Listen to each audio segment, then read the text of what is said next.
Fidèles téléspectateurs, bonjour et bienvenue à ce nouveau numéro de l'émission Les Jeunes s'interrogent, une émission qui donne l'espace aux jeunes de s'exprimer librement, sans tabou. Et cette émission est diffusée chaque mardi à 15h, mercredi à 22h et jeudi à 12h.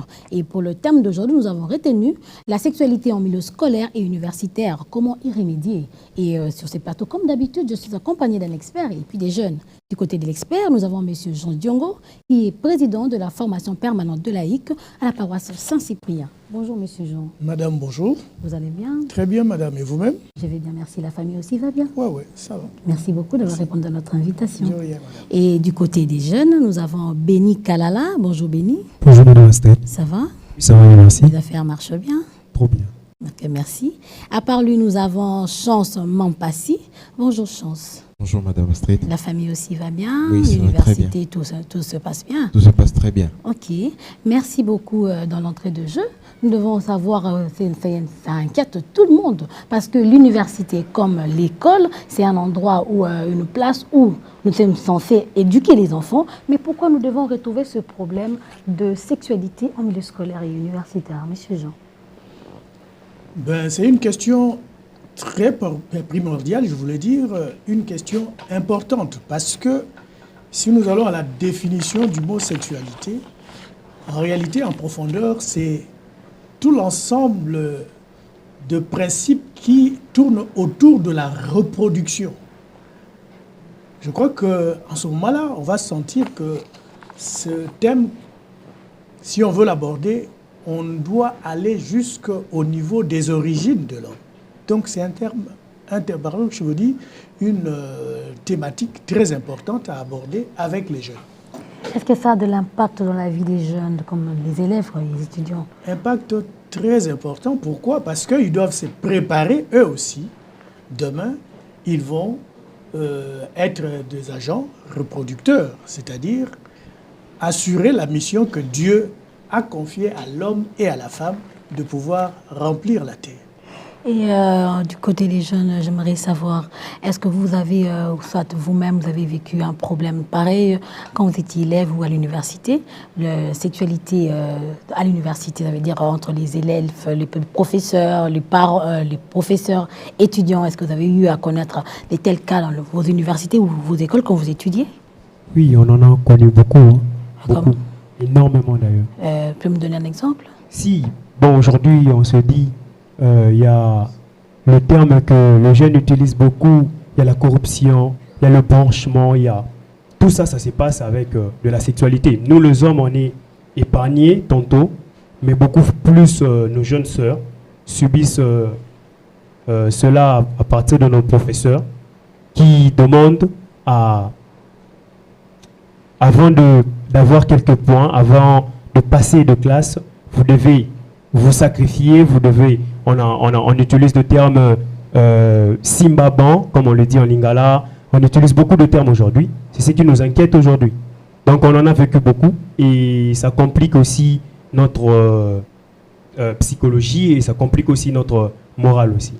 Et cette difficulté ne poussera pas peut-être aux parents, parce qu'on dit tout le monde à l'école, les filles comme les garçons. Mais vous venez d'épingler en disant que très souvent ce sont les femmes qui connaissent ces problèmes à l'école comme à l'université. Est-ce que cela ne pourra-t-il pas donner aux parents la peur d'envoyer les filles à l'école? Chance.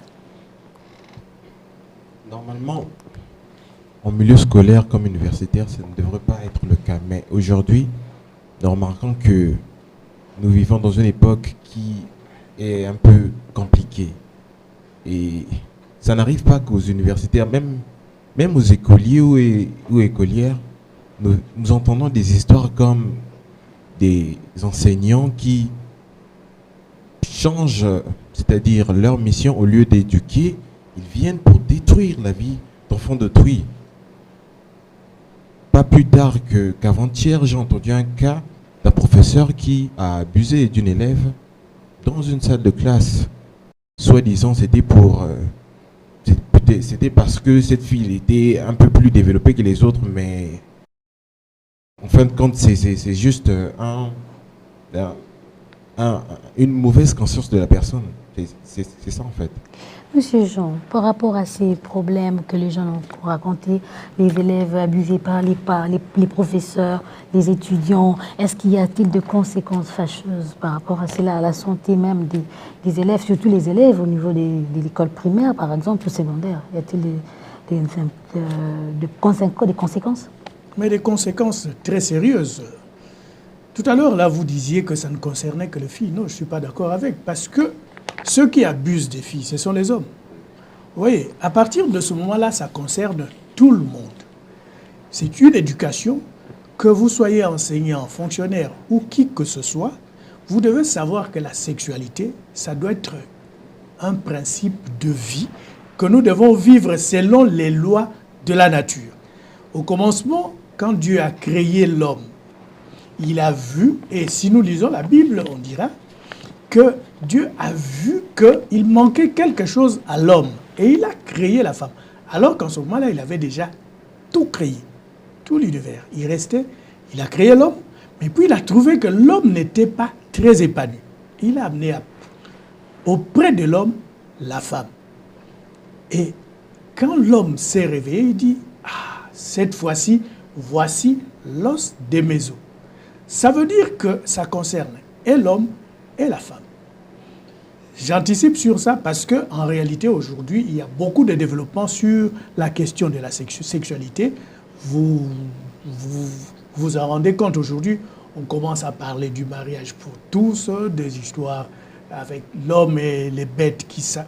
Bon, je ne voulais pas aller jusque-là, mais je disais tout simplement que ça concerne non seulement les femmes, mais c'est l'homme et la femme. C'est une éducation que tout le monde doit prendre. Et c'est une éducation qui doit faire en sorte que tout le monde sache que ça concerne la préparation au mariage. Parce que la sexualité sert à la reproduction.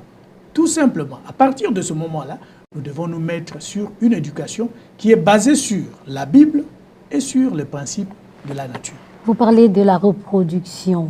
Un élève ou une élève qui sort ou il y a des relations sexuelles avec son professeur et tenter de prendre de contraceptifs parce que comme étant élève ne peut pas avoir des enfants parce que vous avez parlé de la sexualité. C'est une déviation. Vous ne pensez pas que c'est ce que vous venez de dire, c'est une déviation? C'est une déviation. C'est pourquoi nous sommes en train de décrier.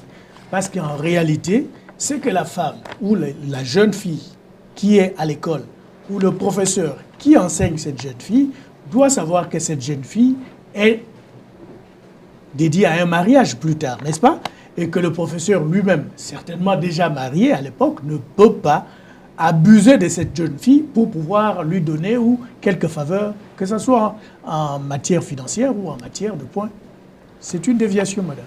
Et si c'était votre sœur qui était